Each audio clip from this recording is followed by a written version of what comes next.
Od minulého roka môžu obce vyberať poplatky za hrobové miesta. Mnohé z nich začali túto možnosť okamžite využívať. Výber poplatkov ale neraz komplikuje skutočnosť, že majitelia hrobov už v obciach nežijú. Svojským spôsobom sa na neplatičov za hrobové miesta rozhodli upozorniť v Bugľovciach, malej obci pod Spišským hradom. Na prvý pohľad sa cintorín v Bugľovciach od iných v mestách a obciach na Slovensku nelíši. Zdobia ho kytice, vence a sviece.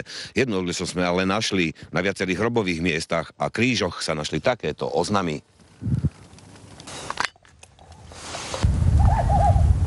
Táto žena len prednedávnom pochovala manžela. Niekoľko nálepiek na novom hrobe ju pobúrilo.